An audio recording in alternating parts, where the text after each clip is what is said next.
Hey guys, what's going on? Retire on Dividends here. I want to give an update to my options trading journey, but first, I just wanted to say I will no longer be updating you on swing trading because I'm no longer going to be doing swing trading, or at least in the 401k, my wife's 401k, because we have made a decision to close it out because it's now going to be used for the car payment method, right? So I'm going to move it out. I'm going to close out the 401k. I'm going to take the 10% penalty. Yeah, no, whoopee freaking do. I'm going to put it in a taxable brokerage and I'm going to get that sucker working. So I'm going to decide, it's going to produce passive income enough that it's going to make enough each month to pay the car payment and then some. The plan for that to be determined, so stay tuned for that.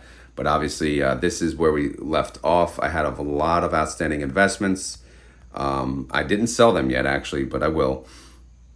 Hopefully, some are in profit by the time I have to sell them. But I just wanted to let you know I am no longer going to do the swing trading. If you'd like, I could share this spreadsheet in the Discord. If you guys want to continue your swing trading journey, I can share this exact spreadsheet and you guys can do what you want. But for now, this was a break I wanted to take anyway with swing trading because it was just becoming too much with everything else. But I just wanted to let you know, no longer swing trading for me. So this weekly update will now be specifically for options, which honestly, options does deserve its own video. So that being said, if we look at option stocks, by the way, I have a watch list. Currently, I'm trading TSLL, which is why it's highlighted in blue. TSLL has a 30-day IV of 90%. Their margin maintenance, by the way, is 50%, which is pretty good. This is with Charles Schwab. Now, TNA, their margin maintenance is 75%. Not as good, but this is a triple leverage fund. I know some brokerages, they have their margin maintenance at 100%. And when it's at 100%, you can't borrow any money on that money. So if I owned, to say like 10,000 in TNA, my margin maintenance was 100%. I can't borrow any money on that money. So since I'm at 75%, if I have 10,000 in TNA, I should be able to borrow 2,500 worth. Hopefully that makes sense. So yes, unfortunately, I do focus now on margin maintenance. But anyway, the tickers I'm looking to trade in the near future, which I'm going to do more options, especially since I have margin now. TSLL, obviously, of course, I'm always going to trade TSLL, even when it's up. I'll sell puts. I don't give a damn. It's affordable. Now, TNA, I've been starting to get into. It's a little more expensive, but again, it's just one I like. Yeah, I enjoy. And then, of course, there's TQQQ and UPRO. These are even more expensive, but when I can afford them, I will be trading them as well. The others in between, two of them I'm looking to play around with. It possibly is CLSK due to peer pressure in the Discord. No, just kidding. No, but this is one I've been looking at. It seems overall, I'll say safe, quote unquote safe, considering the 102% IV. And the other one I'm looking at is actually BITX, BITX, 2x leverage ETF Bitcoin. Extremely risky. Only 50% margin maintenance. Are you kidding me? So, but either way, they probably just look at the 2x and they say, okay, 50%. The 3x is 75%. So maybe it's just robotic. I don't know. But look at their IV, man, 124%. You can imagine the options premium you can get out of that. A little more affordable than TNA as well. They're at $29.07. So I'd have to shell out essentially $29,070 if I needed 10 contracts worth. So not terrible. But again, we'll see. We'll see. Anyway, let's get to the fun part. So what happened this week? So let's see. I had a put. Let's go from, again, anything in gray we already talked about. So we won't talk about it again. So from the top in white, I had a put strike price of $9. This was a put on TSLL that expired yesterday. So I sold a put, strike price $9, right? So what would happen for me to get assigned, right? If TSLL closed below $9, I would have to buy the shares at $9. Okay, so what did TSLL close at? If we scroll down, I'm holding the price down here. TSLL closed at $8.62. So that is obviously below $9. So if I go to the right, I did update the note, and action was I got assigned. So I had to buy 100 shares because, again, I used one contract. One contract is 100 shares. So I did have to buy all 100 shares at $9. All right, fine with me. All right, what else did I have expiring? Well, I had a TNA put. That expired yesterday. And I kept saying, I'm going to roll it. I'm going to roll it. I'm going to roll it. But you know what? I said, I changed my mind. TNA closed around 37.05. Now, if TNA, this is the way I'm thinking. If TNA jumps, say, up some percent, and they get up to $40 on Monday or Tuesday next week, whatever, then guess what? I could sell a call, right? So I can make premium on that way. I love selling calls. So, and if it goes down, then guess what? I already sold another put, and I'm ready for it. So I sold another TNA put with a strike price of $33. Right now it's at 37.30. Well, no, it was at, right now it's at 37.05, but I sold a strike of 33, which means my 42, cost basis will obviously lower if I do get assigned. All right. So I'm officially doing the wheel on TNA. I wasn't going to plan on it, but I took assignment like a man, because if you scroll to the right, you can see I did get assigned. So I now own 100 shares of TNA at a $42 cost basis.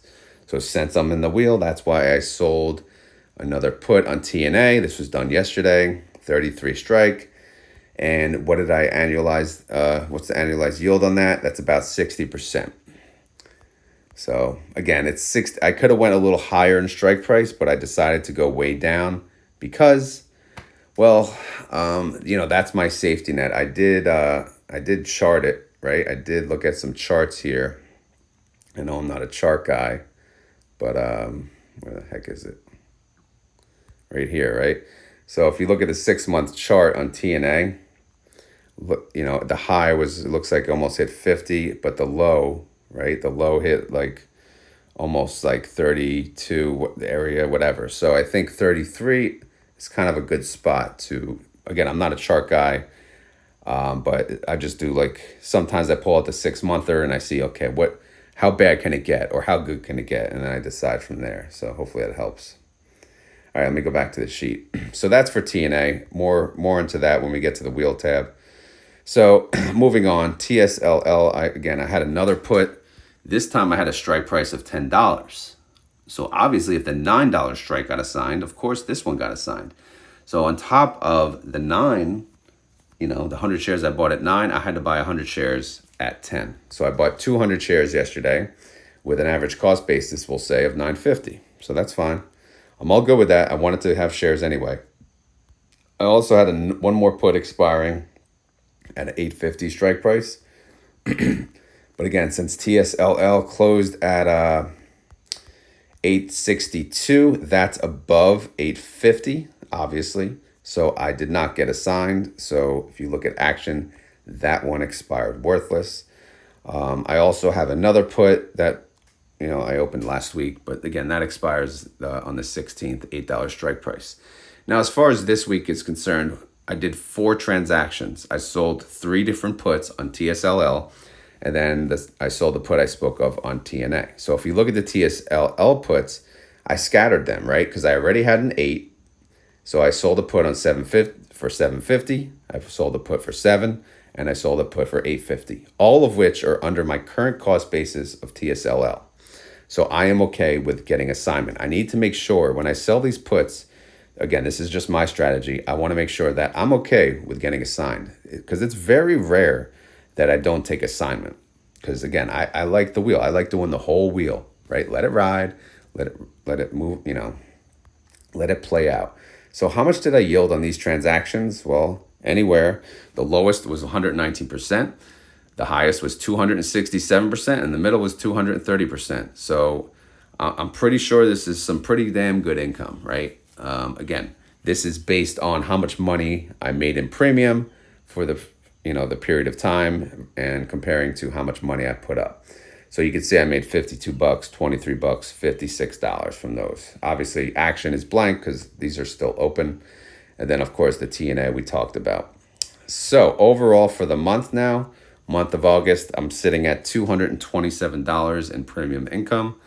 It's a good start because, again, it's still early in the month. So we'll see how it plays out. But again, I have margin now in my account. And the way I'm using margin is basically for options.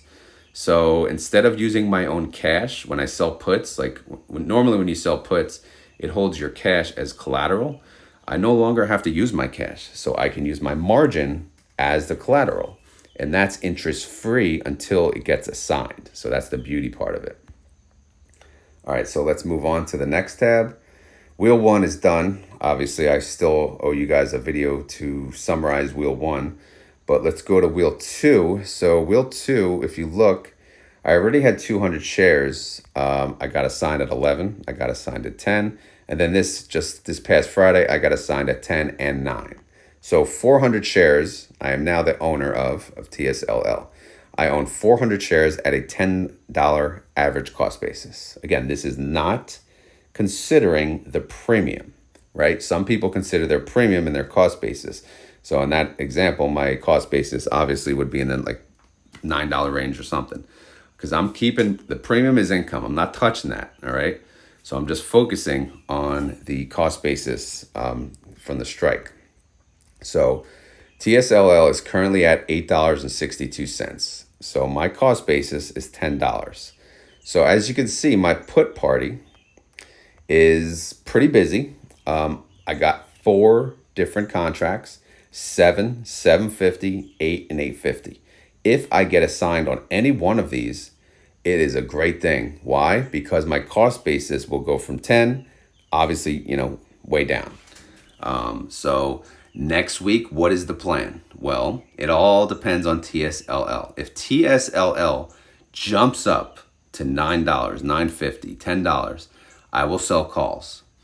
If TSLL stays flat or goes down, I will sell puts with an expiration date of 8/23, and I will choose a strike price that's below 10. It doesn't have to be below these. It just has to be below my cost basis. So that's my plan heading into next week. Again, I don't sit idle, especially now that I own 400 shares. I can play either way. So if TSLL goes up, I can sell calls. If TSLL goes down, I can sell puts. If TSLL stays flat, I can sell puts. I can't really sell calls because TSLL is not really close enough to my cost basis. So when it stays flat, I can't do both. Obviously, if TSLL stayed flat and it was 950, I could play both sides of the fence. But again, I'm just trying to explain my strategy with TSLL. But hopefully that helps. All right, let's continue. I do have a wheel now tab on TNA because I did get assigned 100 shares of TNA at a $42 strike price, $42 cost basis. As you can see, TNA is currently at $37.05. So it'll be a little hard for me to sell calls at 42 if it stays there, but obviously, we'll see how it plays out. But I do have a put party going. Only one put though, because this is expensive, man. 33 times 100, $3,300 I'm shelling out. So this is not exactly, TSLL price. So, this is game here. But with each trade, you make a lot more premium, of course. Now, what are my plans with TNA for next week? Well, it's a little different than TSLL because, again, I'm not in a rush to shell out all this money. But if TNA goes up to, say, like $40, if it goes up, I'll sell a call on my 100 shares, okay? No problem with that, and I'll sell it at 42 strike. If TNA goes down, I'm probably just going to let it play out a little. And I'm going to let it do its thing. If it goes down below 33, I'm going to have to sell another put. And I'm going to sell another put like way down there, like $28 or something. Because I need to make sure that my cost basis is always going to be in line with the current price. And guess what? If it doesn't, if it recovers from there, great. Then that sold put will expire worthless and I'll just collect the premium. But again, it's all depending on what TNA does, before I decide. But now I have 2 options. I have TSLL and I have TNA. So I'm having a freaking blast, man. This is super fun. Now, let's look at the income For the week, I made $169. I had to shell out $5,600. So that's a 3.02% yield, right? It's 5,600, 088. I just want to make sure it's picking up the whole thing.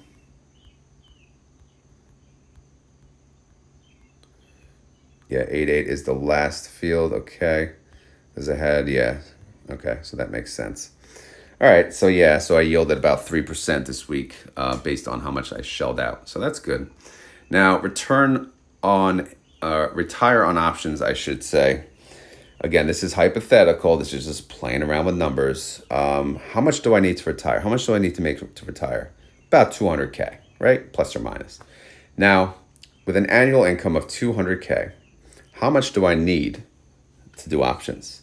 So if we look here, we look at the annualized yield. My average annualized yield since I've been trading options now since, I believe, February, it's at 234%, which is not bad. Realistic? Probably not. But based on that, I would only need $85,000 to make 200K. But again, understanding it's not realistic, I cut my return from 234, I cut it into a third, which would make it 78%, which I think is much more doable. So I would need a capital for that of about $255,000 again, in order to make 200K a year. Again, is that possible? I don't know, but I'm just trying to think like how much I would need. Obviously, I want to retire on dividends as well, but I want to retire on both. But either way, I just have this for fun mainly. It's always good to throw out hypothetical and see how much, you can possibly make. But yeah, so overall, that's where I stand. Yeah, so I started this, February 16th. I was making, $35 a week, 32, 41. Then we got 98. Then we got up to 129 in April, 178 in May. Then we had a big month, 223 in June. We got a 144 in June. Then we kind of went down, slow week there, $19.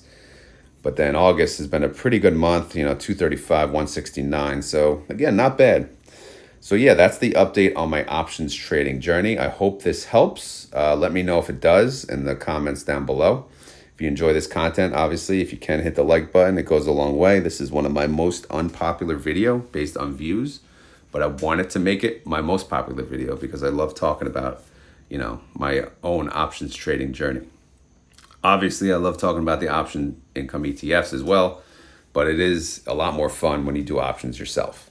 So I hope to, share my journey, and hopefully if this helps educate one or two people, that's a win, of course. As always, though, this is not financial advice. I am not a financial advisor. This video is for fun and entertainment. So hopefully you had fun. Hopefully you were entertained. If not, we will try again next time. So again, if you have any questions or concerns, leave them in the comments below. If you want to learn options, I would recommend just joining the Discord and joining the options trading channel.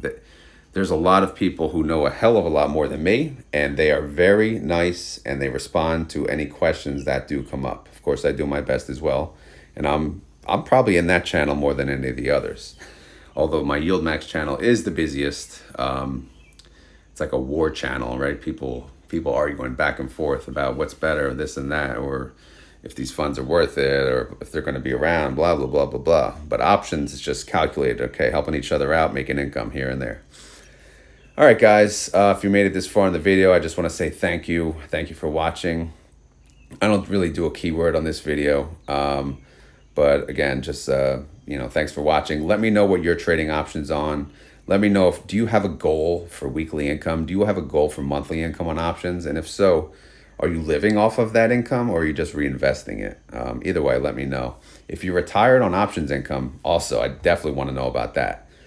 Join the Discord. Let us know about that. I'm curious. All right, that's my update. So goodbye to swing trading and hello to more options trading discussion. All right, have a great day, everyone. Later.